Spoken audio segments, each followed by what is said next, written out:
ce capital, on doit trouver moyen de le rehausser. Comment rehausser le capital symbolique qui nous vient des langues maternelles, qui nous vient des langues maternelles. C'est pour ça que j'aimerais directement aller à ce qu'on peut appeler violence. Il y a un être algérien qui se fait violence par effet de minorisation. Il y a ce qu'on appelle un complexe d'auto-audit. À partir de là, il y aurait dévalorisation. Regardez, minoration et marginalisation des langues maternelles. Tout le schéma nous fait aboutir à ce qu'on appelle un complexe d'auto-audit. En somme, c'est ce qu'on appelle le complexe de la haine de soi. Chez les linguistes, principalement les linguistes catalans. Voilà. Mais comment donc sortir de cette dévalorisation? Comment sortir de cette minorisation? C'est la question que je me pose. Comment guérir de cette violence? Nous vivons différents types de violences, mais ce n'est pas seulement, c'est pas ce qui m'intéresse dans nos rues et ainsi de suite. C'est vrai qu'on parle de violence physique, mais la plus grave quelque part, la plus dangereuse sinon, c'est aussi la violence symbolique que l'être algérien subit, ce qui est dû à une infériorisation. Tout ce schéma, vous le connaissez. Donc je pose l'hypothèse qu'il faut cultiver en chaque individu l'obligation de dépasser le cap de l'oralité, et il y a nécessité d'écrire dans sa propre langue maternelle, que ce soit le tamazight à travers le kabyle et les autres variétés, que ce soit à partir de l'arabe dialectal. Il y a même une intervention, une communication à partir, pour ce qui est de l'une des premières interventions en arabe dialectal écrite par rapport à un roman, Fahla, un roman du nom de Fahla. Il y a quelqu'un qui va intervenir, j'espère qu'il ne sera pas absent, il sera parmi nous. Il est déjà là, il est dans l'assistance. Voilà, donc il y a nécessité d'écrire dans sa propre langue. Il faudrait trouver moyen de dépasser ce cap de dévalorisation. Donc l'obligation, il ne faut pas croire à cette idée que je dois écrire par la langue qui me fait gagner du pain, parce que plus on essaie d'écrire par nos propres langues, plus elles deviendront des langues valorisées, et de fait, avec le temps, elles finiront par nous donner du pain. Le tamazight, il y a eu un moment où il était même interdit de parler de tamazight et en tamazight dans certains espaces, mais maintenant, ça donne même du pain c'est-à-dire que ça nous donne du travail. On peut avoir un poste de travail qui peut nous donner un salaire. Ce dépassement de l'oralité primaire. Donc c'est pour cela que je passe très rapidement, parce qu'on n'a pas le temps pour aller dans les détails. Mais là, c'est un concept que j'aimerais bien vous expliquer, mais je ne perdrai pas beaucoup de temps. Il y a ce qu'on appelle une oralité primaire et une oralité secondaire. À vrai dire, il y aurait un moment. Et grâce aux nouvelles technologies, nous pourrions gagner, les langues maternelles pourront gagner en usage grâce à l'oralité secondaire. On doit passer à ce qu'on appelle l'oralité secondaire. Selon un chercheur américain, Jean, et il existe ici, ONG, voilà, c'est lui qui est à l'origine de ce concept d'oralité secondaire. C'est une occasion qui s'offre en quelque sorte aux langues maternelles. Voilà son livre, Oralité et écriture, la technologie de la parole. Walter G. Ong. C'est lui, à vrai dire, qui a été, en quelque sorte, Marshall McLuhan était le disciple, si vous voulez, de Walter G. Ong, qui ne connaît pas la galaxie Gutenberg.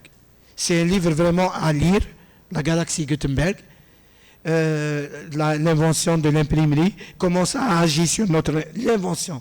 Rien que l'invention de l'imprimerie, ça a agi sur notre esprit, nos façons même de penser ont été influencées en quelque sorte par l'invention de l'imprimerie. La galaxie Gutenberg, elle parle de cela. Par la suite, Walter G. Hong était venu pour nous parler d'oralité secondaire. Il y a oralité primaire et oralité secondaire. Ça, c'est Pierre Macheret qui fait cette... c'est grâce à une lecture des travaux de Pierre Macheret qu'on peut aboutir à cette distinction entre oralité primaire et oralité secondaire. Vous comprendrez que dans notre société, souvent les sociétés orales, c'est des sociétés où l'individu, en quelque sorte, est même, j'oserais dire, est écrasé. Les sociétés orales, c'est des sociétés où c'est le groupe qui prime. C'est l'effet de groupe. Nous appartenons à un groupe. C'est le groupe d'abord, c'est la tribu, c'est la famille. C'est le groupe d'abord qui décide de ce que nous sommes, même en termes d'individualité. Mais l'individu lui-même, en quelque sorte, n'existe, ou bien n'est défini, n'est être que parce qu'il est dans son groupe. Voilà. Mais si on passe à l'oralité secondaire, l'individu sera plus encore respecté comme dans les sociétés qui sont plutôt dans l'écriture, L'oralité donc secondaire, voici une définition. C'est une forme hybride d'écriture et d'oralité qui a la particularité d'être absolument indissociable des nouvelles technologies de communication nées avec l'informatique, les réseaux et les interfaces utilisateurs des réseaux sociaux. Vous savez, ça donne l'occasion de profiter et de l'écriture et de l'oralité. Donc nos sociétés orales auront l'occasion en quelque sorte de respecter l'individu et de faire en sorte que nos langues maternelles trouvent moyen d'être utilisées, d'être encore plus porteuses d'affirmation de soi, plus porteuse d'affirmation de soi. Et si vous comparez, vous voyez, on peut rattacher même à la violence. Vous savez, quand vous avez à répondre par écrit, à l'oral d'abord à quelqu'un, imaginez qu'on vous insulte, ou bien que vous soyez dans un quiproquo quelconque, vous avez directement à lui répondre, peut-être que parce que vous êtes direct avec lui, votre réponse doit être directe. Peut-être qu'elle serait moins maîtrisée, elle serait plus violente encore. Par contre, si vous répondez par écrit, rien qu'en passant par un message, un SMS, si vous répondez par écrit, vous prendrez plus de temps à réfléchir à propos de votre réponse. Il y aurait moins de violence rien qu'en passant par un SMS. Et il y a même d'autres mécanismes qui naissent grâce à la maîtrise de l'écriture. Mais rien que par un SMS. Donc c'est pas vrai. Nos enfants, c'est vrai qu'on dit maintenant ils sont analphabètes trilingues et tout ça, mais ils ont d'autres capacités, par exemple, à maîtriser les SMS ou d'autres mécanismes d'écriture et d'oralité qui permettent peut-être de gérer même la violence autrement. Donc c'est pour ça que grâce à cela, on pourrait aboutir à plusieurs communications. J'aurais voulu même... j'ai une autre communication dans ce sens, mais j'aurais préféré laisser l'occasion à d'autres camarades qui nous viennent de loin. Vous savez, on peut rattacher cela même à la manière avec laquelle le sens circule chez nous. Rappelez-vous, Mouloud Mamri, avec les travaux avec Pierre Bourdieu, dialogue sur la poésie orale en Kabylie, vous trouverez de quelle manière, pourquoi les Mousneau joue un rôle, même en tant que diffuseur et porteur d'un certain savoir. C'est le Mousneau qui gère en quelque sorte, qui gère les conflits par l'intermédiaire de Tejmat et ainsi de suite. On n'a pas le temps de faire dans le détail de tout cela. Qu'est-ce que Temousnik, comment ce n'est pas un apprentissage abstrait, il fallait agir conformément à un certain nombre de préceptes, de valeurs, sans quoi la Temousni n'est rien. C'est Mouloud Mahmeri qui parle. Temousni, Meshide Welken, ce n'est pas juste maîtriser la parole, c'est quelque chose de pratique, c'est quelque chose qui permet d'être influent dans sa société. Et ça passe par les poètes. MDS, mais qu'est-ce qu'il fait MDS? Il est producteur d'espro. Espro, dans le verbe espro, dans le mot espro, il y a le verbe fro. Fro, Fro, c'est quoi en français? C'est solution. Fro, c'est trier, solutionner, trouver solution. Regardez le verbe lui-même qui est porté par l'MDS. Même si on peut dire, comme dirait le chanteur, donc le Winnie aussi le Winnie Ferroun Timsel. C'est pour ça que si vous suivez Mouloud Mamri, Pierre Bourdieu et tous ces sociologues, anthropologues, vous trouverez de quelle manière il y a eu des mécanismes de production de savoir et des mécanismes de gestion même de la violence. Tejmat qui a disparu dans certains villages ou encore les marchés hebdomadaires et ainsi de suite, des types de pèlerinage et des types de rencontres faisaient qu'il y a des valeurs et il y a des mécanismes de circulation qui formaient l'être, comment il doit être au sein de sa société. Voilà, je ne tarderai pas sur vous à propos de ça. Je passerai juste juste une parole de Zita Gourmet, femme politique hongroise. Qu'est-ce qu'elle nous dit entre autres? Pour gagner sur le marché des langues, pour gagner des parts de marché, il n'est pas suffisant de diffuser sa langue. Il faut également pouvoir transmettre les valeurs portées par ces langues, par nos langues. Donc c'est pour ça, quelque part, les valeurs produites par nos sociétés, elles ne circulent pas trop. C'est pour ça que je pose, on peut parler en linguistique de minoration, mais on ne parle pas généralement de déminoration. Il existe comme ça, on peut parler de déminoration, mais il n'est pas consacré en tant que principe. J'ose affirmer, j'ose poser, disons quelque part, un concept, le concept ou bien le principe de déminoration.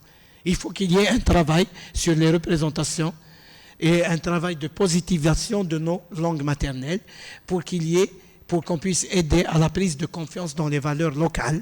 Ensuite, les langues maternelles seront plus valorisées. C'est pour cela qu'il pourrait y avoir nécessité de croire en la possibilité de les actualiser et à leur capacité à affronter les exigences modernes. C'est pour ça que je ne perds pas espoir qu'on pourrait même parler de technologie et des problématiques les plus pointus en arabe dialectal et encore plus en tamazight. Voilà, j'espère ne pas avoir trop tardé.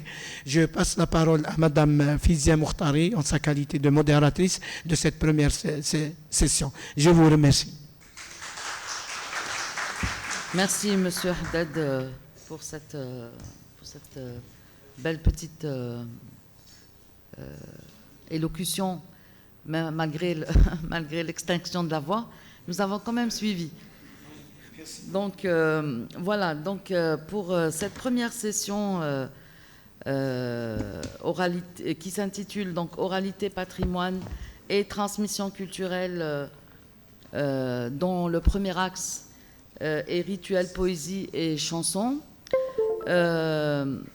Donc cette session du colloque met en lumière la richesse et la vitalité de l'oralité dans la culture algérienne à travers ses dimensions poétiques, socioculturelles et religieuses. Nos intervenants exploreront donc la manière dont la parole, la poésie et la manière collective participent à la construction du sens et la transmission des valeurs. Donc nous commencerons par la présentation du docteur Bennassar Mahmoud, qui est donc de l'université de Béjaïa, qui ouvrira donc la séance en s'intéressant au pouvoir symbolique de l'oralité dans les mariages kabyles, notamment à travers la cérémonie de la Fatha, nommé moment clé où se nouent tradition, spiritualité et identité communautaire. Après, M. Bennassar, vous me direz, il est là? Ah, il est là. Après, vous me direz si j'ai raison d'avoir interprété votre titre que vous avez intitulé « Le pouvoir de l'oralité socioculturelle, poétique et religieuse dans la construction symbolique des mariages kabyles à travers la cérémonie de la Fatha ».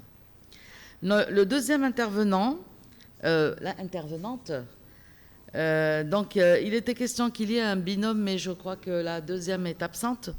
Donc, ça sera Madame Meshat Kaina, qui nous vient donc de l'université d'Alger 2. Ah bon, ils ont mis Alger 2. Ah, d'accord, ok. Mais ils ont mis Alger 2 à côté.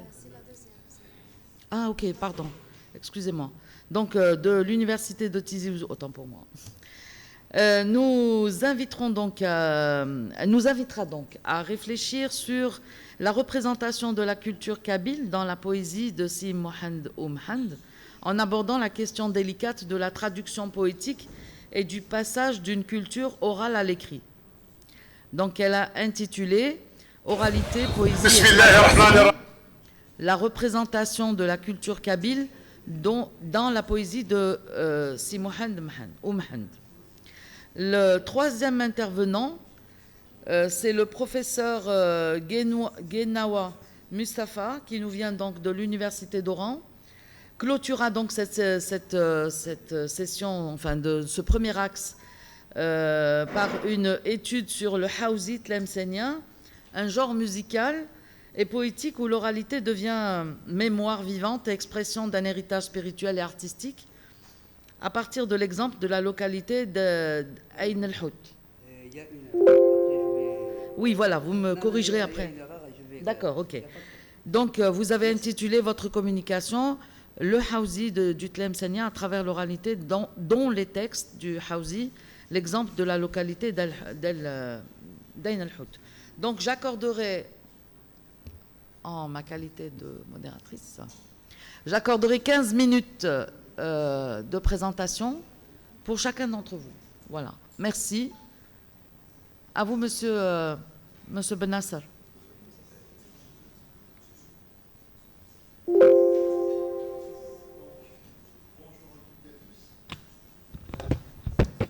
Bonjour à toutes et à tous. Merci. Je tiens... Bonjour à toutes et à tous. Donc, je vous remercie, Madame la Présidente, de m'avoir cédé la parole. Je remercie infiniment le professeur Haddad, organisateur et président du colloque.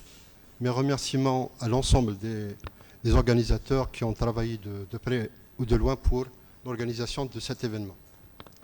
Donc, pour ma communication intitulée « Le pouvoir de l'oralité socio-culturelle et poétique et religieuse dans la construction symbolique des mariages kabyles à travers la cérémonie de la Fatha », qu'on appelle le Fatiha. Donc, c'est une variante de...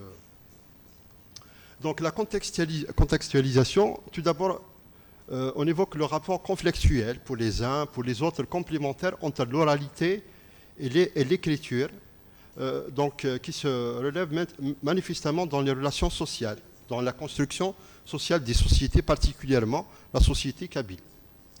On parle de le passage, par exemple, de la tradition orale vers la tradition écrite, l'exemple des relations conjugales institutionnalisées par le moyen de l'acte de mariage.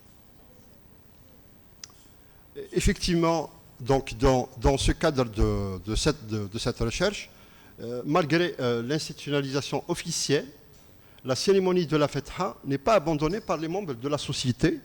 Elle est toujours maintenue comme, c'est-à-dire une représentation symbolique au sein de la structure sociale kabyle. Donc, dans ce cadre, nous avons la célébration de cette cérémonie qui a une grande importance dans l'imaginaire sociétal. Bien entendu, elle réunit les deux parties, les deux partenaires, mais aussi donc, les membres de la société.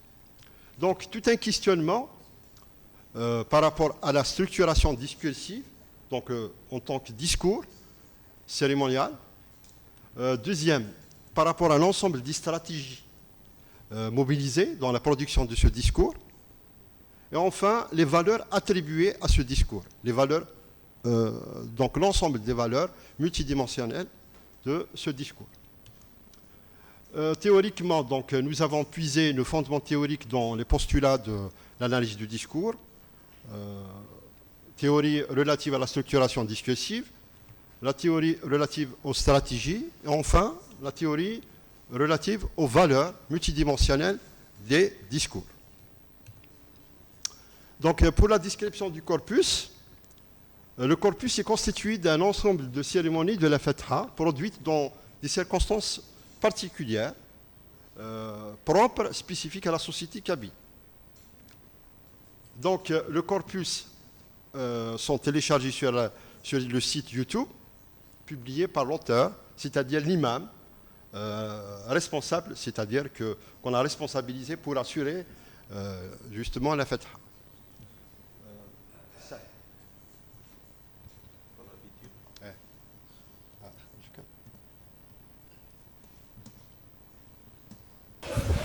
بسم الله الرحمن الرحيم والصلاة والسلام على رسول الله وعلى صحبه ومن والاه أشهد أن لا إله إلا الله وأشهد أن محمدا رسول الله يا أيها الذين آمنوا اتقوا الله حق تقاته ولا تموتن إلا وأنتم مسلمون.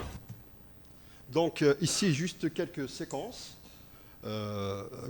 c'est-à-dire je dirais la cérémonie qu'on a téléchargée sur YouTube.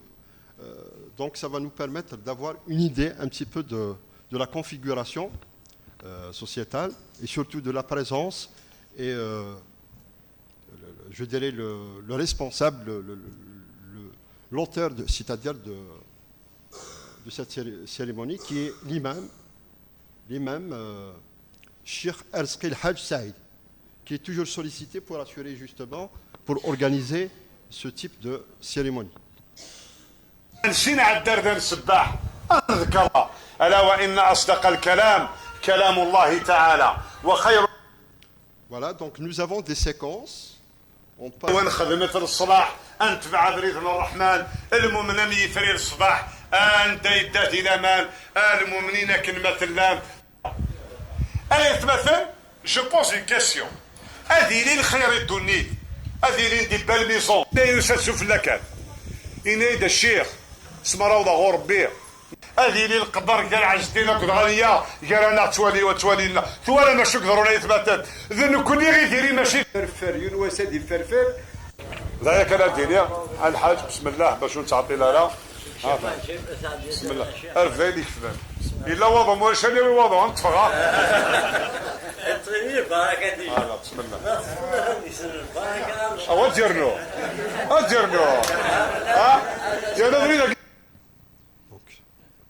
Donc maintenant, on ne peut pas consacrer, c'est-à-dire 28 minutes pour visualiser donc, la projection. Donc nous avons juste pris quelques séquences de cette cérémonie. Donc maintenant, ce qui est important, c'est l'approche d'analyse. Donc nous avons le paradigme, c'est un paradigme compréhensif, c'est pour comprendre justement les mécanismes de construction du discours. Et initialement, nous avons la structuration discursive, les stratégies, nous avons les dimensions, les valeurs de chaque séquence, c'est-à-dire construite dans l'ensemble du discours. Donc la dimension religieuse, la dimension poétique, symbolique, la dimension culturelle, analyser la dimension sociale, représentationnelle et enfin surtout la dimension institutionnelle, donc la légitimation du discours. C'est un discours social, mais il est légitimé dans l'imaginaire des membres de la société. Donc, la structuration discursive, ce discours cérémonial obéit à un encadrement discursif et à une structuration particulière, prioritairement mobilisant le discours religieux, c'est-à-dire au début c'est-à-dire entre le début et la fin du discours. L'organisation interne est construite selon une logique de structure, convoquant plusieurs discours, c'est ce qu'on appelle l'interdiscours, le discours social, le discours identitaire, le discours culturel, etc. Nous avons également les stratégies discursives. L'oralité cérémoniale, dans ce cadre de figure, se définit par un ensemble de stratégies. Tout d'abord, la prédominance du discours religieux, le recours à l'interdiscours, l'interpellation de l'énonciateur, le recours au discours de légitimation pour légitimer c'est-à-dire l'organisation. Et enfin, le recours également au discours de justification morale et sociale. La dimension religieuse, donc, elle se révèle surtout dans le recours donc, au texte sacré, donc, qui montre justement l'organisation du discours en lui-même. La valeur religieuse est manifestement présente car elle est le fondement principal de la cérémonie. La dimension poétique joue un rôle important dans la construction cérémoniale. Donc nous avons toute une poésie, toute une construction poétique donnée par l'imam. Sa valeur, justement, elle met en valeur le capital linguistique. Parce que le capital linguistique, c'est un capital de reconnaissance sociale qui permet donc aux membres de la société de se reconnaître et de se valoriser dans des situations de communication sociale. Le capital, donc, c'est comme une phase sociale. Et surtout, la cérémonie, c'est un espace de production symbolique. Donc, l'imam, dans ce contexte, donc, il investit donc la dimension poétique, le discours poétique, pour se valoriser par rapport à l'ensemble comme étant une distinction sociale et symbolique. La dimension identitaire, elle revient dans son discours lorsqu'on évoque Thaqvaylith à chaque fois, donc l'imam, il reprend le terme Thaqvaylith, mais au sens polysémique, c'est-à-dire donnant plusieurs sens dans ce discours. La dimension symbolique, c'est la représentation en elle-même, c'est-à-dire dans le sens qu'on a réuni l'imam, donc l'imam comme l'autorité religieuse, et les parties, donc les deux parties, et surtout la présence des membres de la société. La valeur sociale surtout, elle est dans la reconnaissance sociale comme étant, c'est-à-dire un événement, une cérémonie qui invite les membres de la société et qui valorisant le capital social des membres de la société dans le discours. La dimension culturelle fait référence donc surtout à la définition des rapports humains, surtout les valeurs culturelles propres à la société kabyle. Le mariage fait partie de la culture kabyle, donc institué dans le discours. L'oralité donc culturelle se dessine dans la production cérémoniale produite, consacrée comme un héritage de transmission de valeurs culturelles par la parole plutôt que par l'écrit.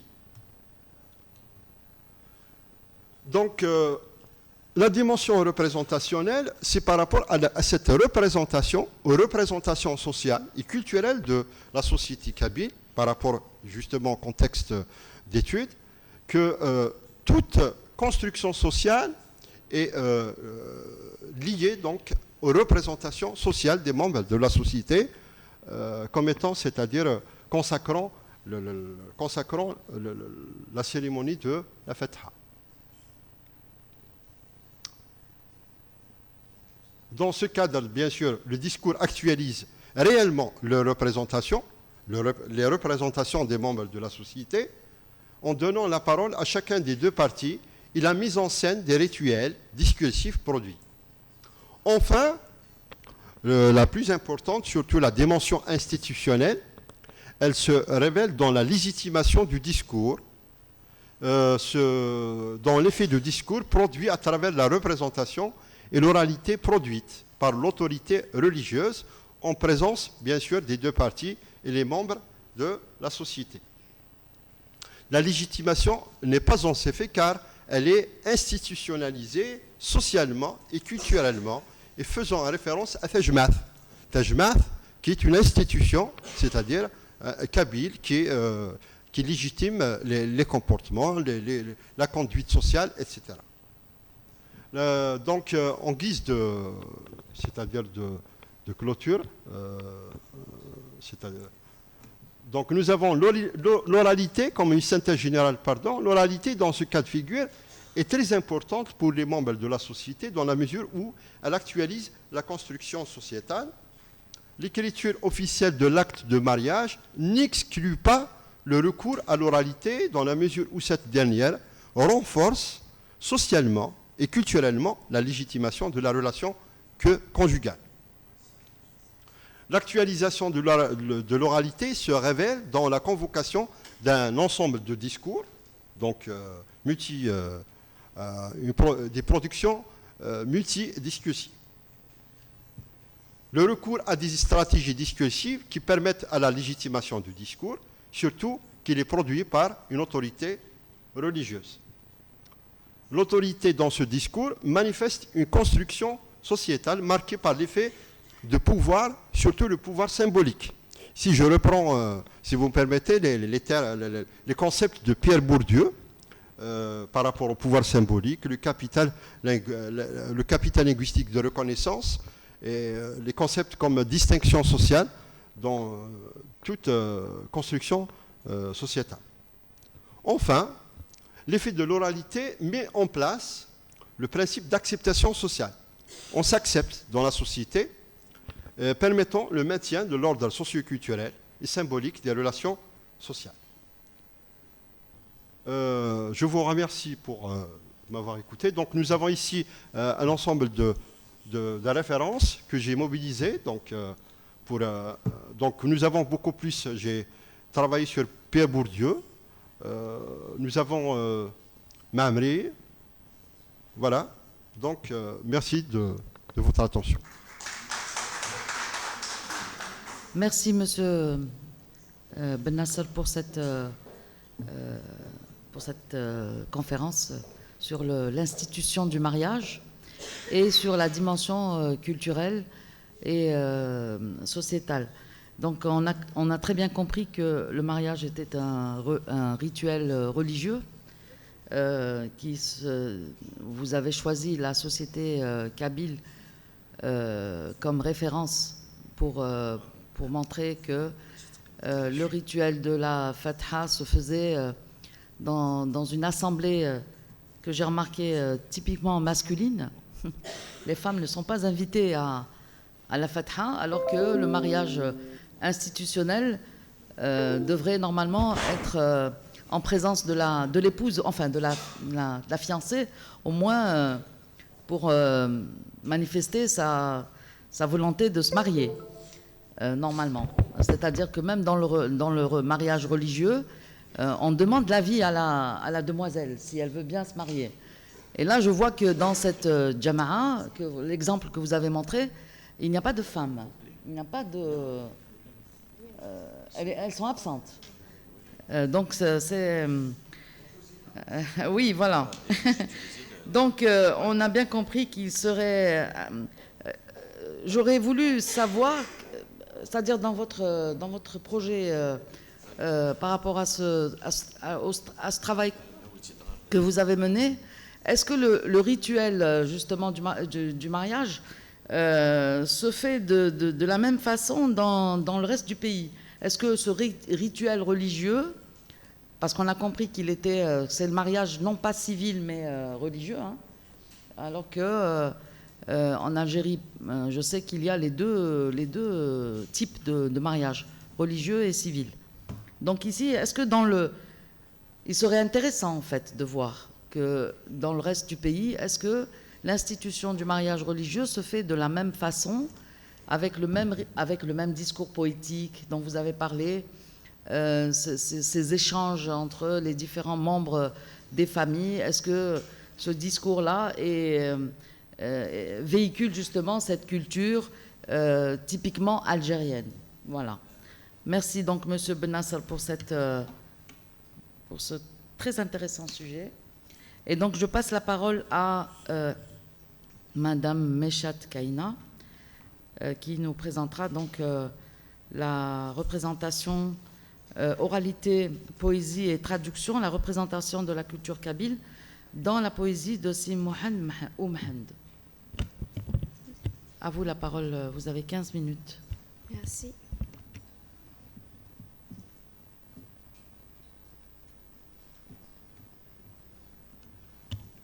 Bonjour tout le monde. Très heureuse d'être ici parmi vous. Je remercie le comité scientifique ainsi que le comité d'organisation pour cette magnifique conférence. Avant de commencer, je dois préciser que je suis doctorante en langue anglaise, donc si jamais j'utilise de l'anglais, je vous préviens d'avance. Alors, la présentation s'intitule « Oralité, poésie et traduction, la représentation de la culture kabyle dans la poésie de Si Mohand Oumhand ». Elle se compose d'une introduction, revue de la littérature, la méthodologie, les résultats et la discussion, et une conclusion, et enfin les références. On commence par, vu que le corpus est la poésie de Si Mohand Oumhand, on doit parler de poésie orale. Donc la poésie orale fait partie de la littérature orale et constitue une forme de poésie composée et transmise sans recours à l'écriture. Cette définition est celle de Koumari 2018. Harrison affirme que Si Mohand Oumhand appréciait les réalisations des Français, mais souhaitait protéger et préserver sa propre culture. Une attitude que Pharaon admirait clairement, et c'est lui qui a transcrit la poésie de Si Mohand Oumhand, puis l'a traduit vers le français. Pour Hofstede, les deux expliquent que la culture peut se manifester à travers 4 concepts: les symboles, les héros, les rituels et les valeurs. Si Mohand Oumhand constitue lui-même un symbole de cette poésie orale kabyle. Il est également un héros pour les Kabyles puisqu'il fut leur voix durant la guerre. À travers sa poésie, bien sûr, il a su refléter la réalité et les pratiques sociales de la Kabylie durant la période coloniale, tout en valorisant les principes et les valeurs de la région. Son recueil de poèmes aborde les thèmes tels que l'exil, le courage, la foi, la décadence, l'amitié, la solitude ainsi que l'espoir. Pour la revue de la littérature, j'ai utilisé 2 théories, celle des schémas et celle des CSI, c'est les éléments culturels spécifiques. Revenons à la théorie principale qui est la théorie des schémas. C'est une approche cognitive qui met en évidence les processus par lesquels les connaissances préalables et les expériences antérieures stockées en mémoire interagissent avec les nouvelles informations afin de comprendre une situation actuelle. Pour cette théorie-là, j'ai utilisé les schémas transitoires. C'est un genre de schéma, ok?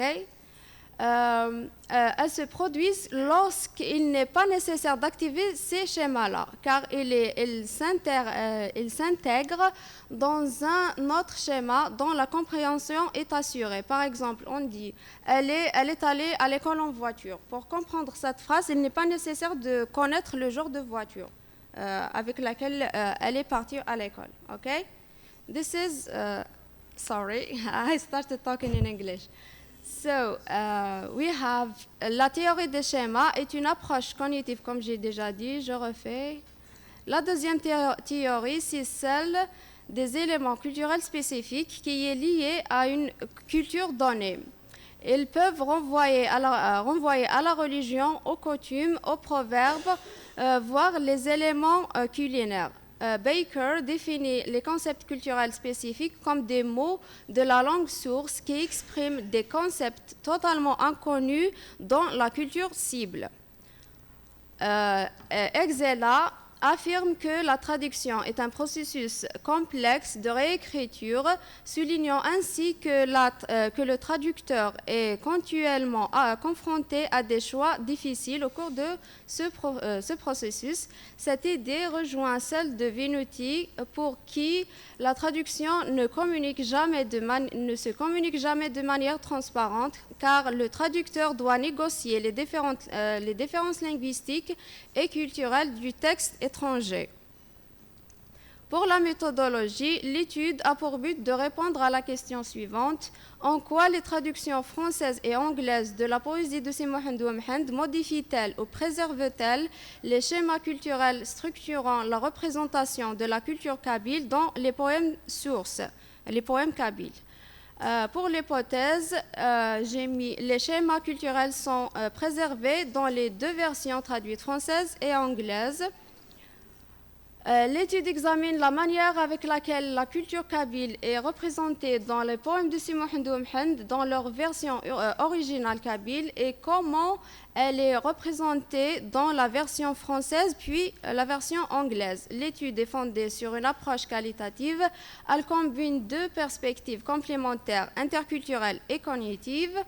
Les éléments culturels spécifiques sont extraits à partir des poèmes transcrits en kabyle par Mouloud Faraoun, puis traduits vers le français par Mouloud Faraoun aussi. Ces derniers sont traduits vers l'anglais par Pierre Joris. L'analyse s'appuie sur le cadre théorique d'Exela ainsi que sur la théorie des schémas afin d'identifier et de comparer les ECS dans les trois versions.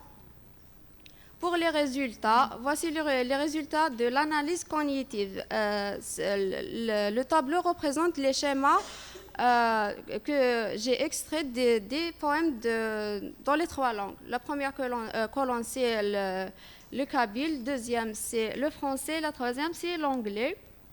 Comme vous voyez, il y a comme Akfadou. Ça n'a pas changé, c'est un lieu, donc ça ne change pas.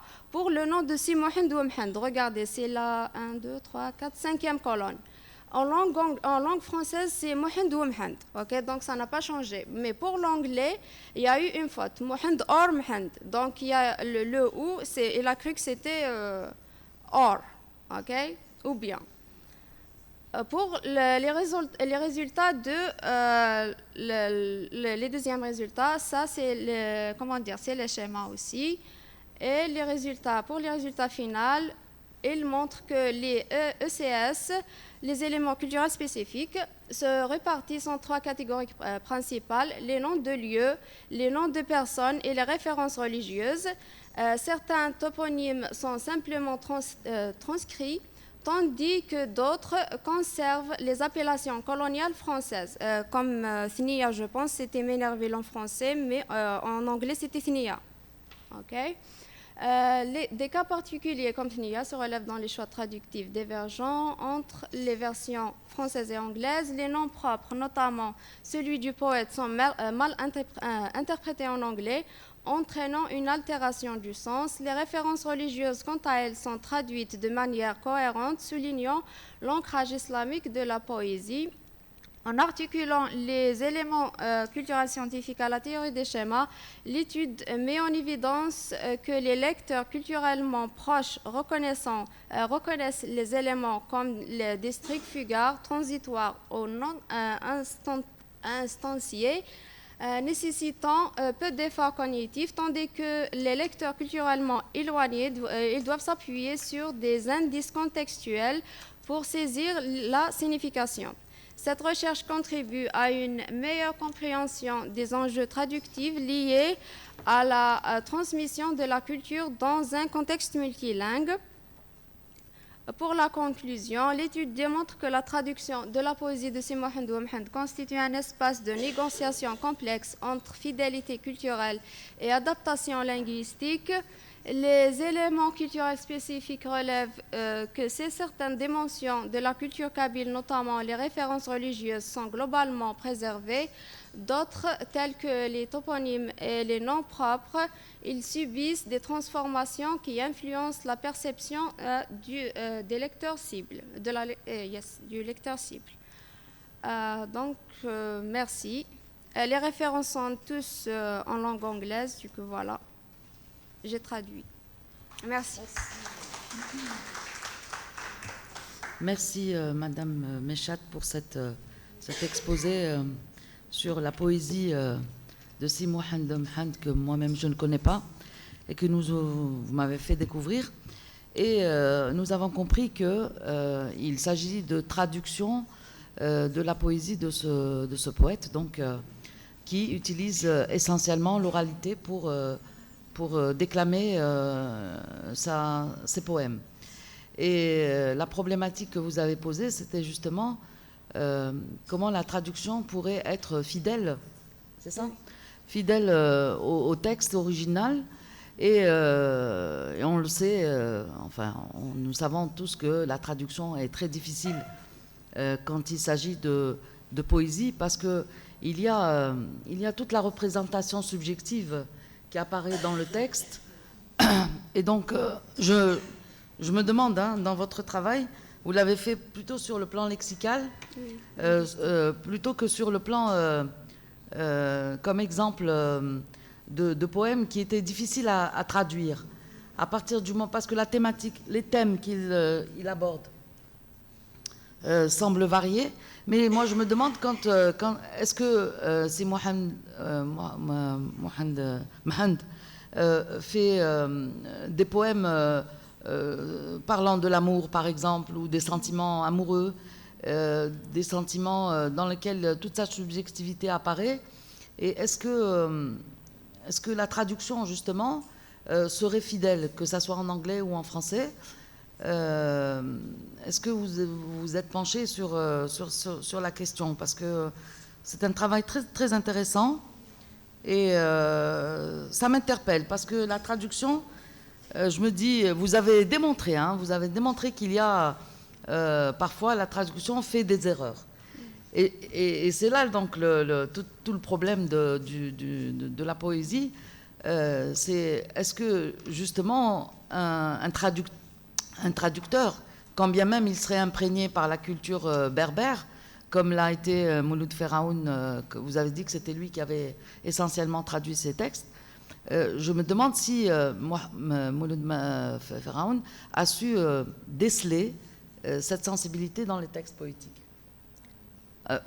Vous nous direz tout à l'heure dans le débat. Je lance comme ça des petites perches pour le débat, et je vous remercie donc pour cette présentation. Donc sans plus tarder, je donne la parole au professeur Guenawa Mustapha qui parlera donc, qui vient d'Oran, qui nous parlera sur le Haouzi tlemcenien, qui est aussi un genre poétique de la chanson algérienne, qui vient donc de l'univers de l'ouest de l'Algérie. Voilà, monsieur... Ah, ok.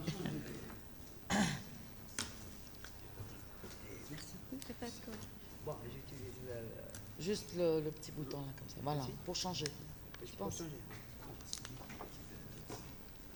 Voilà, donc à vous la parole, monsieur. Montrez-lui comment faire. Voilà.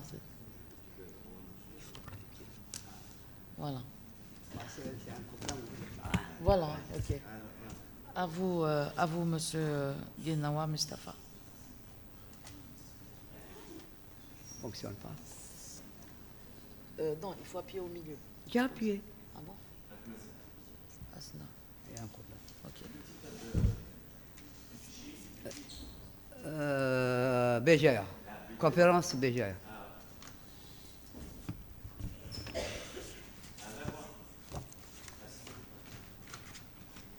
Voilà, c'est bon. Voilà. Bon, tout d'abord, je tiens avec Bismillah ar-Rahman ar-Rahim, wa salatu wa salam wa ashraf al-mursalin. Puis, je m'intéresse à la question depuis une quarantaine d'années, pour ne pas dire une cinquantaine d'années. Donc, ça m'a donné l'occasion. Donc, je tiens à remercier les organisateurs d'avoir accepté mon intervention. Et je suis triplement honoré, premièrement parce que ma communication a été acceptée, deuxièmement parce que je fais partie de la plénière, et troisième question, un thème que j'ai travaillé depuis une quarantaine d'années. Donc je tiens à vous remercier. Donc je passe directement à la communication. Donc il y a une erreur dans le titre. D'accord. Oui, donc le titre, d'ailleurs je vais donner des explications. Hein. Le Haouzi dans le tlemcenois à travers l'oralité dans les textes du Haoufi. Parce que, premièrement, le Haouz, c'est un territoire. Okay. Le Haouzi, il y en a deux. genre. Le Hawzi, c'est un genre musical qui est local. Et le Hawzi, c'est un habitant du Haus. Donc, le même mot peut retourner autour de... D'ailleurs, moi, je travaille sur les triptyques. Hein. Toutes mes études, c'est parce qu'on est en train de développer une science qui s'appelle la sociologie, la socio-anthropologie géométrique, où il y a les chiffres et les figures. Donc, premièrement, le Haus, je l'ai expliqué. Le Tlemcenois, d'ailleurs, je vais l'expliquer graphiquement, donc je vais le donner comme explication. C'est la région de Tlemcen. Tlemcen et les environs. Je vais donner des explications plus précises. À travers l'oralité, dans les textes, parce qu'il y a plusieurs textes. Il y a le Hawfi, il y a le Hawzi, il y a aussi les contes, il y a aussi les expressions locales, et ainsi de suite. Il y a toute une série, d'ailleurs on avait travaillé ce phénomène. D'ailleurs j'étais honoré de retrouver une présidente d'une association qui travaille dans le même contexte que nous, parce que nous on travaille dans une association, donc je vais la citer, sur la question du patrimoine culturel immatériel. Et ça, c'est très important. Donc, l'exemple de Aïd Hout, c'est une localité qui a 13 siècles d'existence, mais méconnue. Il a fallu que les Européens viennent en Algérie pour travailler ce phénomène. D'ailleurs, je vais essayer d'expliquer. Donc, je suis resté dans l'axe culture, manifestation culturelle en Algérie. Donc, cette association dont je vous parle, c'est une association au service de la sauvegarde du patrimoine local, donc patrimoine culturel immatériel. Donc, elle s'appelle Ahbab Aïd Hout Bimana, les amis d'Aïd Hout. Donc, elle travaille sur le phénomène de la sauvegarde du patrimoine culturel immatériel et matériel. D'ailleurs, moi je suis un peu bavard, hein, vous essayez de me... donc c'est le sommaire, donc je vais passer directement. Pourquoi le Hawfi? Parce que le Hawfi, pour moi, c'est le patrimoine algérien, socio-sociétal, immatériel et matériel. Parce qu'il y a toujours des choses qui sont en relation. D'ailleurs, pourquoi j'ai posé cette question? Parce que maintenant, nous sommes menacés. Il y a l'avancée technologique, il y a le développement de la culture de l'oubli par le découragement et aussi la motivation. Ce n'est pas la motivation, motivation. Par la transmission de l'expérience d'une génération. Alors ça, c'est très important. Je suis en train de travailler depuis une quarantaine d'années sur ce phénomène. Donc, pour expliquer un petit peu le Tlemcenois, voici Tlemcen et voici les environs que j'appelle le Tlemcenois. Le Tlemcenois, c'est un territoire qui regroupe tous les sous-territoires ou territoires intégrés de Tlemcen et sa région. Donc, dans le contexte, on parle de l'intramuros, parce que Tlemcen est connu par ses remparts, donc c'est l'intramuros et l'extramuros. Dans l'extramuros, il y a d'autres sous-territoires, je vais les présenter graphiquement, mais dans l'intramuros, il y a deux. Il y a l'introdomus et l'extradomus. Il y a des champs qui sont à l'intérieur de la maison et des champs qui sont à l'extérieur de la maison. Donc, la place du Haouz par rapport au Tlemcenois. Voilà. Ici, la Médina, c'est la citadinité.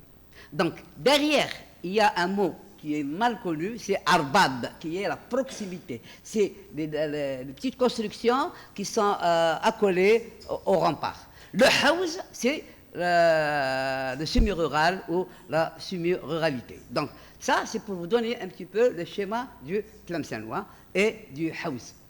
Parce que ce Haouz, il date de l'arrivée des Andalous.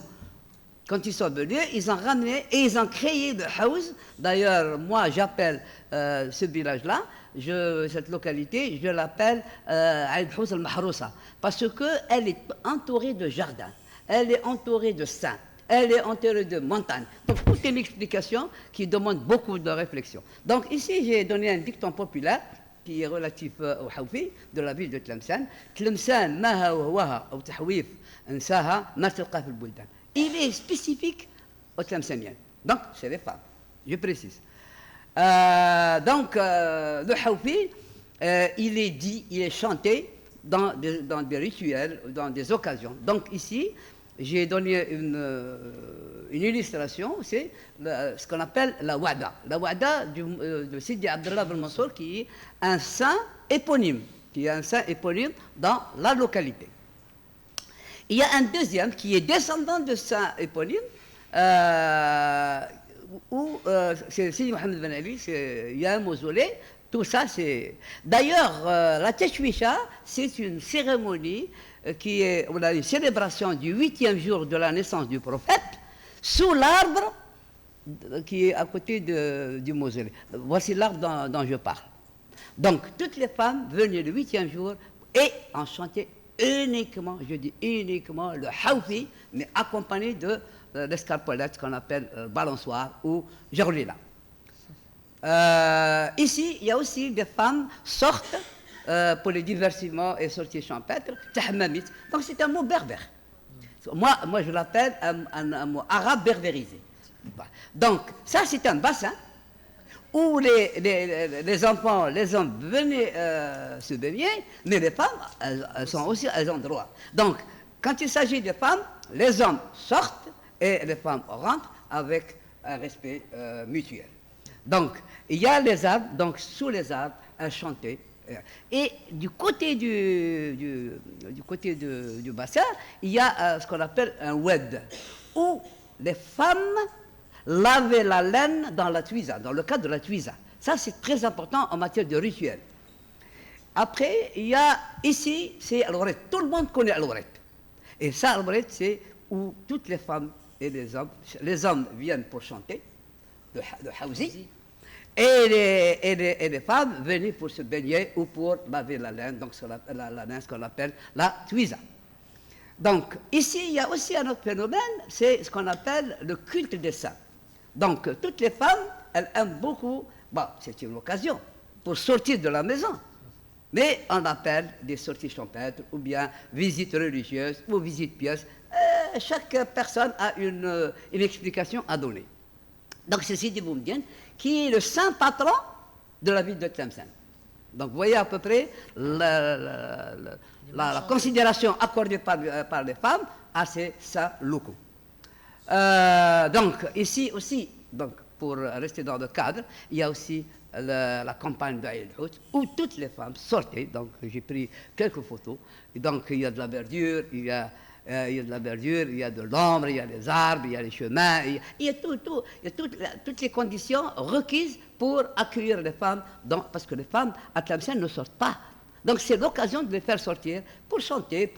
D'ailleurs, dans le chant du Hawfi, il y a beaucoup de choses à dire, je vais essayer d'en parler. Donc le Hawfi, c'est ma définition, moi je l'appelle romance féminine locale. Voilà, ici je vais donner quatre définitions. La première date de 1902. William Marcet, qui a été professeur à la médiation de Tlemcen, dont la création remonte à 1850. Donc, vous voyez la première. La deuxième, c'est Saad Ben Chneb, qui date de 1945. C'est le fils à Mohamed Ben Chneb de Médéa. Et le quatrième, il date de 48, la quatrième définition, elle date de Jean Deparnier, qui est spécialiste dans ce qui est local, ce qui est hawfi, ce qui est chanson, ce qui est patrimoine culturel immatériel. Donc, le hawfi, moi j'ai essayé à travers de recherche, j'ai retrouvé un petit peu le thème apporté par le répertoire. D'ailleurs, j'ai encadré un PNR. J'ai dirigé un PNR où il n'y a que le hawfi et j'ai dépassé plus de 250 textes. Donc, c'est une question. Donc, il y a la description du hawfi, il y a la description des lieux de détente, l'amour passionnel, la place du hawfi dans la vie sociétale. Je vais donner des illustrations. La copropriété par le mariage, la représentation de l'âme. Tout ça, ça donne ce qu'on appelle les marqueurs de la société hawzi. Donc la jalousie des co-épouses, les sorties champêtres, les veillées familiales, l'imagination sentimentale, les souvenirs, l'expression panégyriste, l'évocation d'Allah, l'évocation de Mohammed, l'évocation des saints locaux, donc le culte des saints, les bœufs, les visites des mausolées. C'est des textes, la pensée à l'absent, la beauté féminine, la beauté masculine, le retour vers l'enfance, le choix de l'épouse, etc.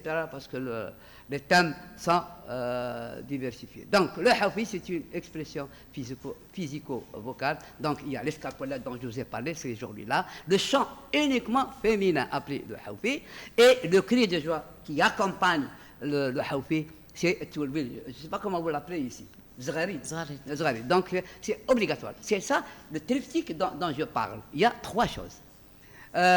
Donc, l'occasion annuelle de la Tchoucha, c'est très important parce qu'il y a uniquement en Algérie, au Maghreb, il y a uniquement à El Hous que se déroule cette occasion annuelle qui s'appelle la Tchoucha, qui est le 8e jour de la naissance, de l'anniversaire ou la nativité du prophète alayhi salatu wassalam. Donc, il y a tout un lot de choses. Parce que moi, je suis un peu pressé par le temps parce que je sais que...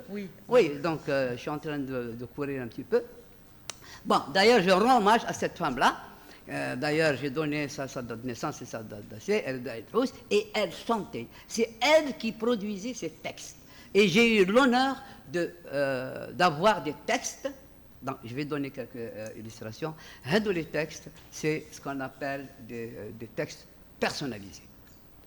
Je tiens, parce que toute la présentation de cette communication est basée sur les travaux que j'ai publiés. Donc, j'ai publié un livre sur le Hawfi, j'ai publié sur la Tchoucha, j'ai publié des contributions des conférences, du PNL dont je vous ai parlé, autres publications de revues et ouvrages collectifs.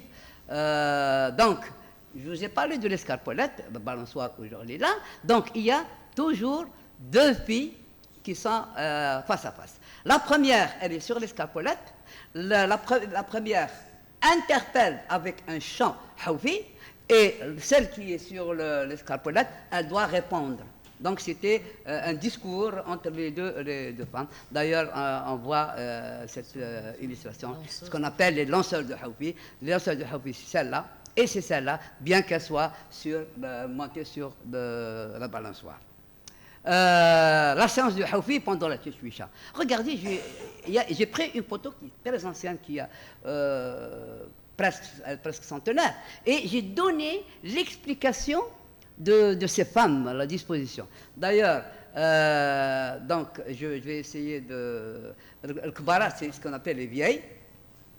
Il y a le Melkat, il y a le Awitqaq, c'est les petites demoiselles. Hein, oui. Parce que la transmission se fait de la grand-mère vers la petite fille. Donc tout ça, donc c'est Hadi, je l'ai représenté graphiquement pour vous expliquer un petit peu la transmission de... je donne ici un Hawfi qui est donné par cette dame-là. Donc, elle parle de Bismillah ar-Rahman ar-Rahim. Ça, c'est le rituel qu'on retrouve chez les femmes et chez les hommes à Tlemcen et particulièrement à El Hous. Regardez ici, vous avez un deuxième texte qui est sur les saints locaux. إسلامي على الشرفاء مرابطين معين الحوت إسلامي على المرابطين على قنوت القنوت إلى غير ذلك. Donc, il y a tout un... Sidi Abdullah Ben Mansour et Sidi Mohamed Bali qui sont cités. Donc, c'est un poème. Hein? Un poème. Oui, une romance féminine. Le troisième, c'est un texte qui parle des jeunes, parce que vous voyez ici les vieux et ici les jeunes. Donc les femmes décrivent cette scène. La deuxième, ça c'est personnalisé. Ça c'est personnalisé. Ça me concerne parce que une fois j'étais dans ma bibliothèque, et cette femme, elle était chez moi et elle a composé. Elle a composé ce texte. Il y a un autre texte. Donc j'ai constitué tout un corpus. Et les illustrations. Ici, je voulais bien faire quelque chose. C'est quand il s'agit de la mère et de la belle-mère. Donc il y a ça c'est très important, le patrimoine immatériel. Donc top el shkon. Ah bon, excusez-moi parce que je parle tlemcenien, hein, donc parce que c'est écrit en tlemcenien. Donc top. C'est-à-dire c'est la mère qui arrive. Qu'est-ce que je dois présenter comme matelas? C'est-à-dire un matelas sur un matelas. Qu'est-ce que je lui ai fait? C'est-à-dire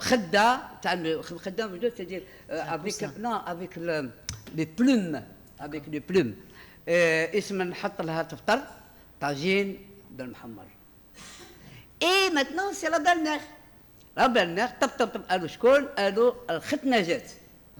Donc, الختنة c'est-à-dire elle peut être parce que التمثال c'est le mariage consanguin هذا داخل في هذا تقول اسم نفرش لها نلبس لها فوق التليس c'est-à-dire ندير لها تليس التليس هو شكارة لو ساك دو فارين دونك يقطعوه ويلبسوه ونعمل لها عند راسها مخده بالديس الديس سي هذيك لا بلانت اللي تجرح دونك سي بو فار مال واسم نحط لها تاكل طاجين من الخنافيس دونك جو بو با اكسبليكي donc je passe à d'autres illustrations donc je donne des explications des illustrations.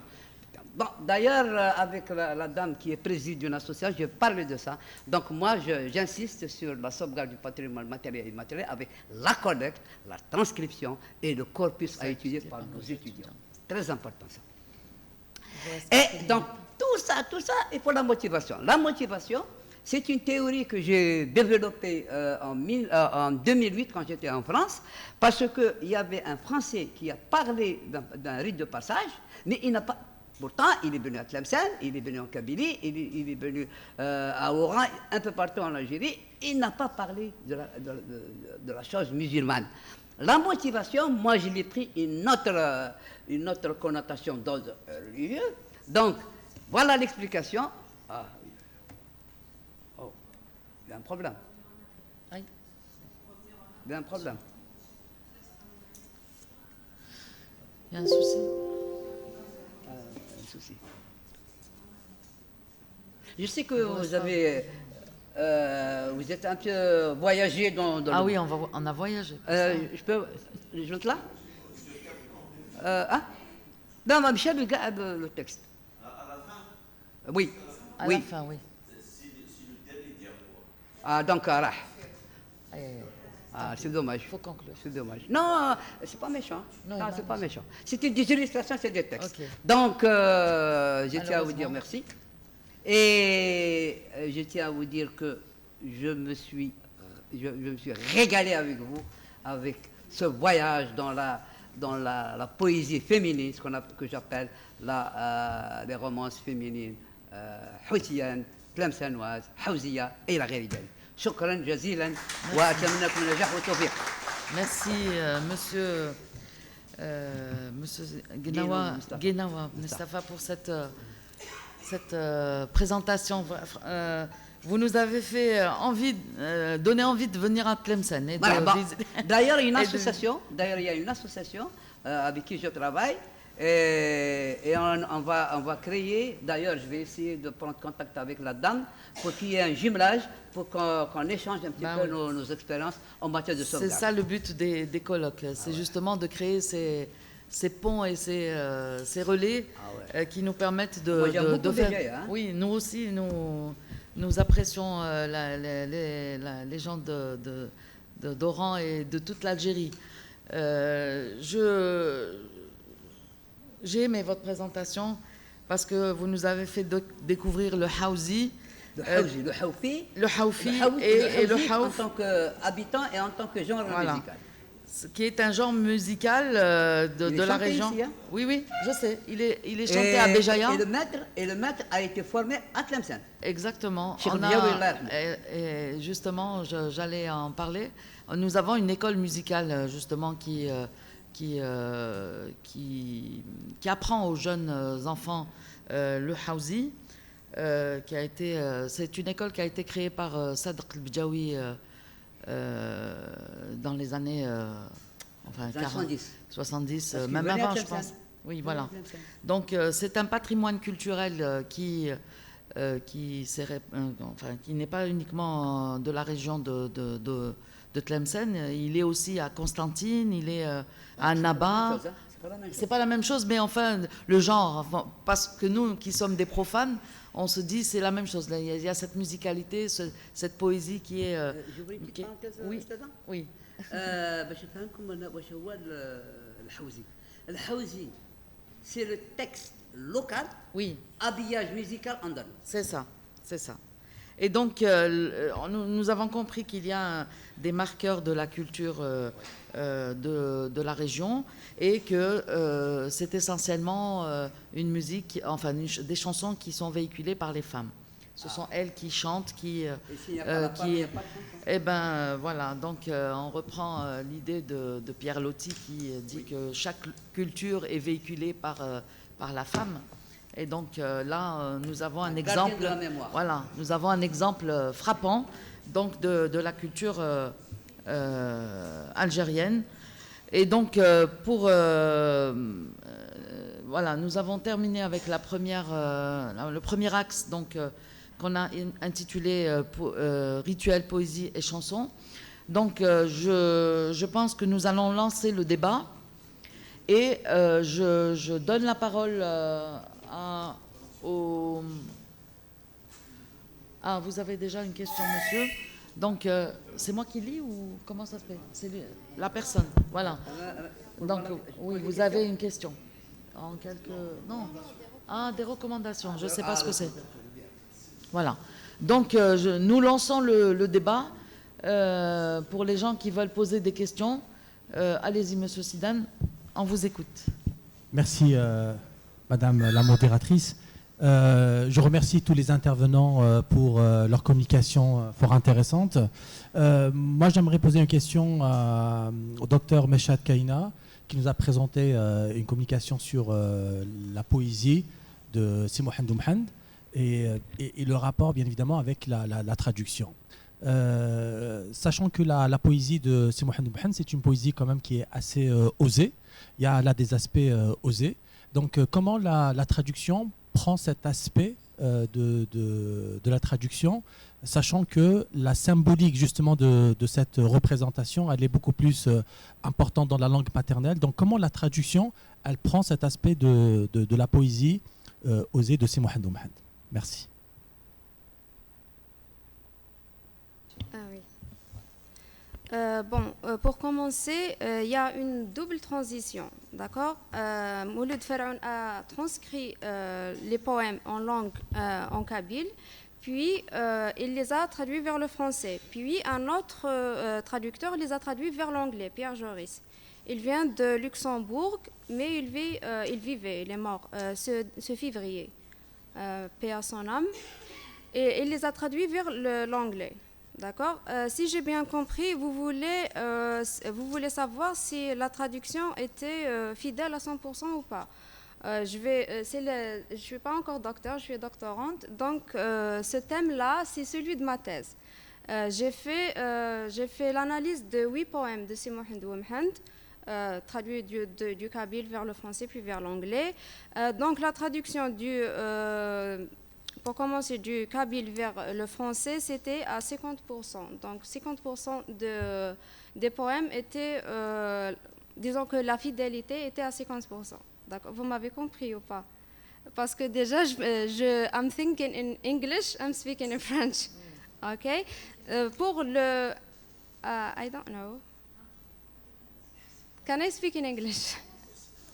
Okay, so from the transition from French into English, it was 75%.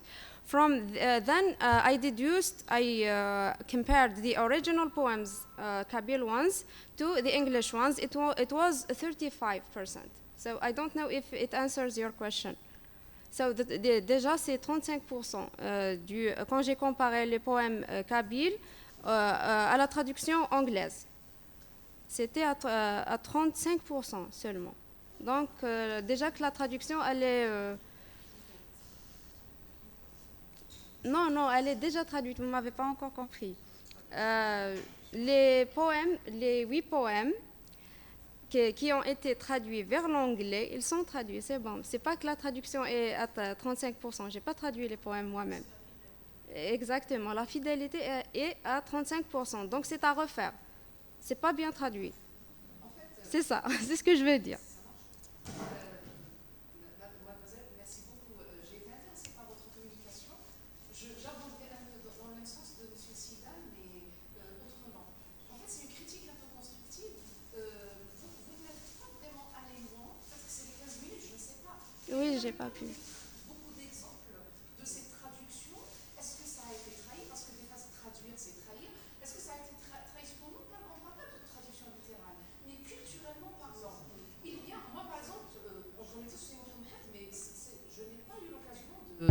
découvrir sa poésie et de lire. Et je comptais sur vous un petit peu pour découvrir ces traductions-là, du moins en français. Et ce qu'a dit Zahir Sidan, par rapport, par exemple, on prend par exemple la poésie osée, peut-être érotique, je ne sais pas, de Si Mohammed, je n'ai pas lu. Est-ce que, par exemple, ça a été, l'érotisme est présent dans les versions en langue originelle, puis ça a été fidèlement traduit, comme vous dites, en français ou en anglais, ou alors c'était pudique parce que c'est culturel. En Kabylie, dans notre culture de manière générale, on est très pudique et réservé par rapport au côté sexuel ou sensuel, érotique. Voilà, est-ce que dans la langue originelle c'était pudique, c'était réservé, et le caractère osé est venu avec les traductions en français ou en anglais? Je ne sais pas si vous vous êtes penché sur ça, en tout cas si ce n'est pas grave, c'est pas grave, hein, mais c'est une question.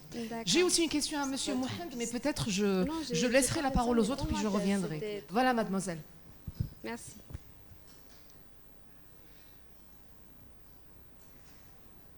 Vous pouvez continuer, je vais chercher un exemple pour vous. D'accord?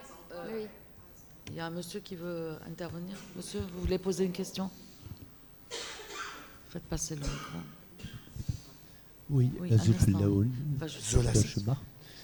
donc, pour la question qui est posée sur les traductions de Si Mohammed Mohammed, il faudrait peut-être revenir à l'original. La première traduction, ça a été Boulifa, dans le recueil de poésie kabyle. Il est allé lui-même vérifier si ces poèmes sont de Si Mohammed ou d'autres poètes. D'ailleurs, son livre, Recueil de poésie kabyle, est divisé en deux parties. Les poèmes de Si Mohammed, qu'il a vérifiés de son vivant, et les poèmes des autres poètes. Et Pharaon n'a fait qu'introduire une partie du voyage de Si Mohammed, que lui a donné un père blanc dont j'ai oublié le nom. Mais Pharaon déjà s'interrogeait. Est-ce qu'il faut traduire du mot à mot? Il a pris l'exemple de Mouthéazis de Nomzer. Est-ce qu'il faut traduire sous forme de sonnet avec une versification à la française? Que Dieu maudisse la mort qui ne fera pas tort sans se soucier de ses victimes et tout.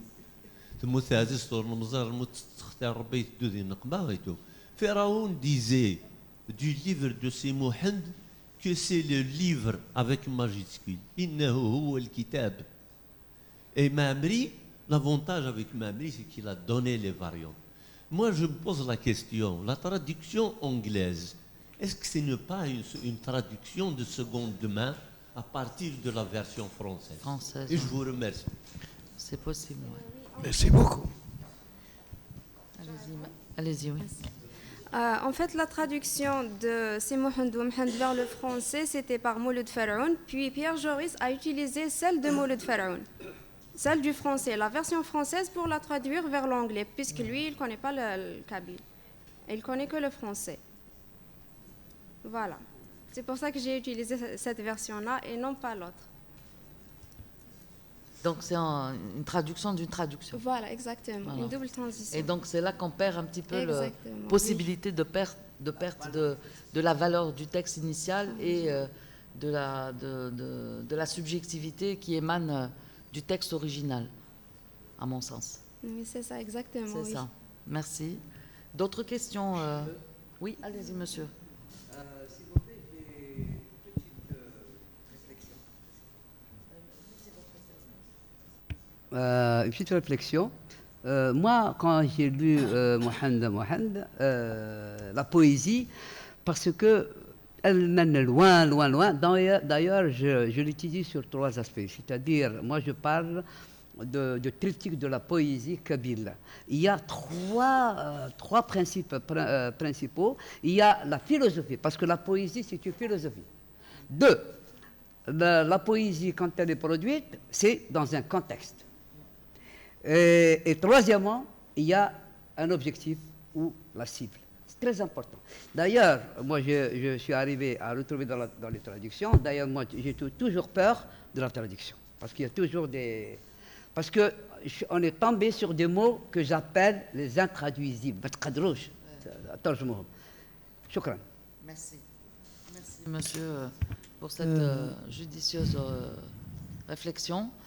Est-ce qu'on a Moi- d'autres questions? Oui, monsieur Serir. Moi, j'aimerais savoir si, par rapport à M. Ben Nasser, par rapport au discours religieux lors de la Fatiha, est-ce que c'est un discours spécifique à la Kabylie ou bien une comparaison serait intéressante de savoir si on fait la même chose partout en Algérie? Parce que c'est un discours pragmatique. On ne peut pas dire n'importe quoi. On va suivre des hadiths, on va suivre des versets coraniques. Est-ce qu'il s'agit vraiment... Est-ce que la part de l'oralité, elle est à un pourcentage minime par rapport au texte sacré? Voilà. Et l'autre question à M. Gnawa, la culture orale véhiculée, on dit que ça commence... Est-ce qu'il y a des ressemblances, par exemple, l'Andalousie, la culture qui nous vient de l'Andalousie, etc. Mais dans les textes berbères, etc., quand on fait il y a beaucoup de ressemblances, en fait, entre, par exemple, la tradition judaïque, juive, et les berbères. Donc, en regardant les images, etc., je trouve beaucoup de ressemblances. On ne sait pas où est-ce qu'il y a des limites, est-ce qu'il y a des ressemblances. Voilà. Merci, monsieur, pour cette question, parce qu'elle est vraiment intéressante et interpellante en même temps.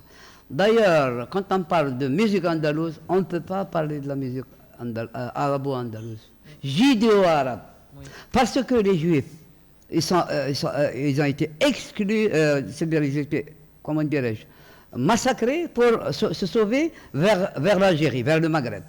Les musulmans également. Mais tous ces gens-là sont venus avec un capital culturel.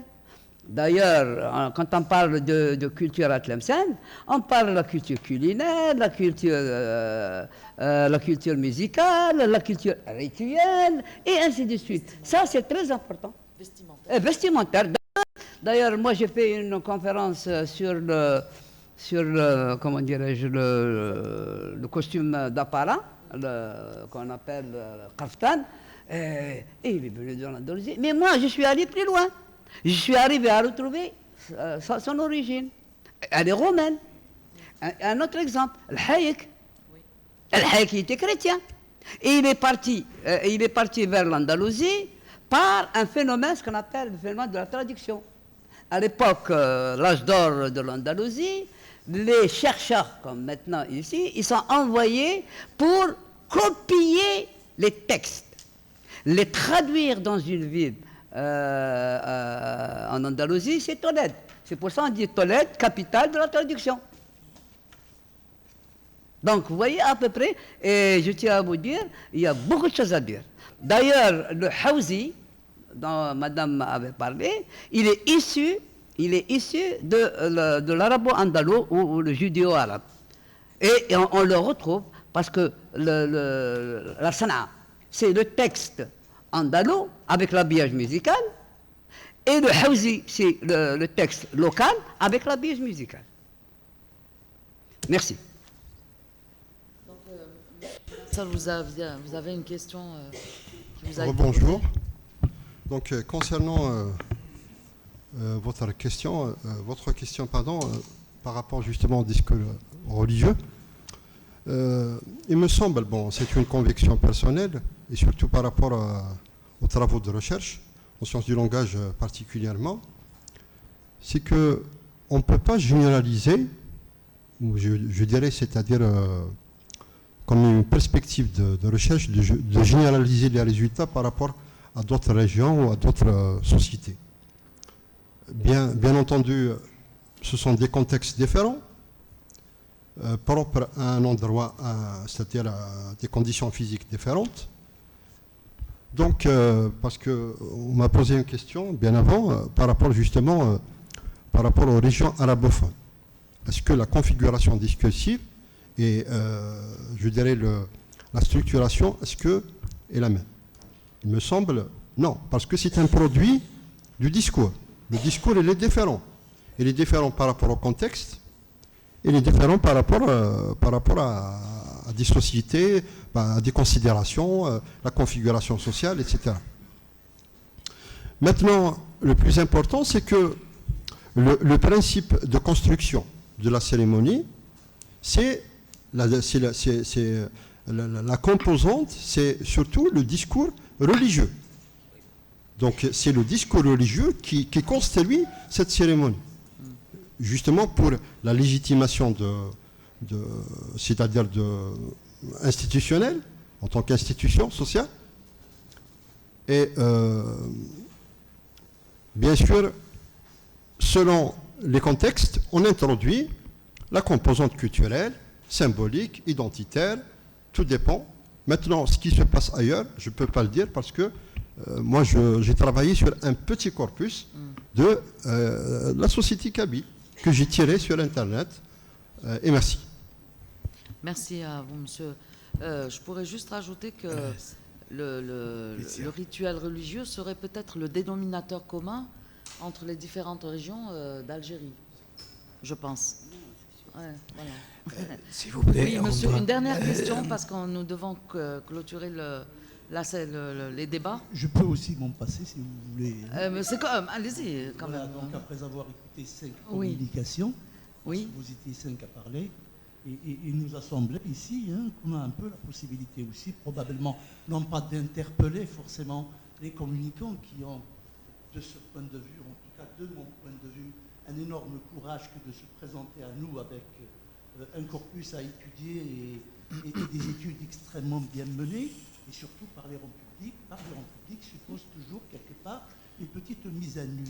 Mais qu'il me soit juste permis d'abord de faire un léger commentaire de 22 secondes et après poser une question vraiment de détail pour ne pas alourdir plus que cela donc l'atmosphère. D'abord, je trouve l'organisateur extrêmement courageux et perdre sa voix le jour où on doit parler d'oralité, le jour où on doit parler d'abord d'oralité, ça a quelque chose, allez, disons-le, de cocasse, sinon de loquace. Il n'a pas pris Alors, de miel. Il aurait dû prendre, oui. Il n'a pas pris de miel. Il aurait dû tout ce qu'on aurait dû. Donc ces modalités de devoir sont assez intéressantes également à observer.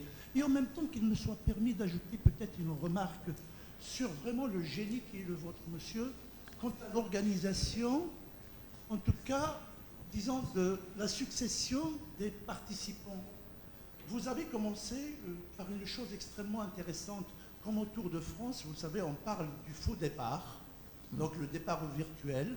Ce sont les différentes allocutions. Et vous l'auriez remarqué comme moi, qu'après la prise de parole de votre doyen, qui a déclaré les travaux ouverts, le recteur n'a pas parlé.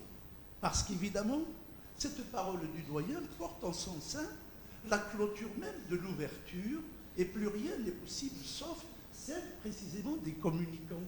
Du coup, votre doyen a interdit l'accès à la parole à votre recteur, ce qui est, encore une fois, loquace et agréable à entendre. Et enfin, votre organisation est vraiment magnifique parce que vous commencez par la Fatiha, c'est-à-dire par là où tout doit commencer. Oui. Bah, oui. Je veux dire en cela, parler derrière une poutre me gêne. Oui, allez-y. Vraiment, j'ai l'impression d'être super optique qu'on veut cacher et ça c'est pénible. Voilà, ne me voit pas et ce serait gâcher quelque chose. Bien. Non, mais parler et commencer par la Fatiha, ça a quelque chose d'éminemment important parce qu'avant la Fatiha, il n'y a rien, ou du moins l'on suppose qu'il n'y a rien, et après la Fatiha, plus rien n'est jamais comme avant. Mais évidemment, continuer, comme le dit M. Chemar, avec évidemment, vous imaginez bien, c'est Mohamed, c'est le livre, c'est la référence, c'est le livre. Dire le livre, c'est dire un peu ce que dit Mallarmé. La chair est triste, hélas, j'ai lu tous les livres. Je dois dire que nous, ici, nous avons lu ce livre. Regardez bien l'usage du verbe lire. Et curieusement, il n'y a du lire là-dedans que ce qui est oral, que ce qui est donné, en tout cas sémiologisé, sémiotisé par la seule ou le seul pouvoir que me donne la parole. Je n'y ai accès à partir de là. Je ne reviendrai pas sur ce qu'a dit M. Chemar Boulifa et les différentes interprétations extrêmement intelligentes, mais par contre, vous m'avez appris quelque chose. Vous m'avez appris quelque chose quand vous disiez si Mohamed appréciait les réalisations des Français, mais préférait privilégier ses valeurs. Je ne savais pas qu'il savait lire le français en tout cas, mais peut-être que quelqu'un lui a lu toutes ses réalisations. Je ne le savais pas, je l'ai appris.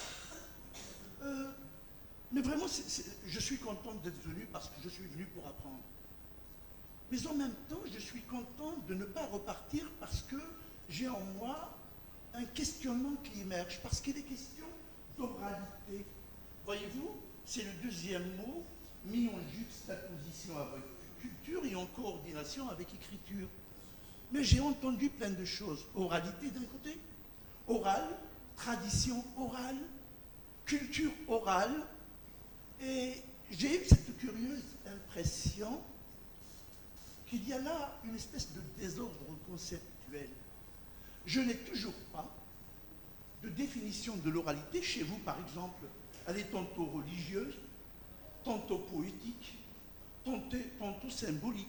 Vous voyez, dans votre titre qui est vraiment éloquent, il y a là une envie de tout dire ou de dire tout, au point où je me suis un peu perdu. Mais de quelle oralité parlons-nous? Vous disiez même le pouvoir de l'oralité. Est-ce un pouvoir performatif, rituel, symbolique? Ça demande peut-être une petite précision et surtout nous inviter probablement à ne pas considérer l'oral et l'oralité, et plus tard l'oraliture, parce que c'est dans votre programme, comme des termes interchangeables. Et curieusement, à l'issue donc de ce panel, je repars avec cette impression que l'oral et l'oralité sont ici utilisés comme des termes interchangeables. Est-ce le cas? Voilà, désolé. Merci, monsieur, pour... oui, merci. Merci pour votre intervention.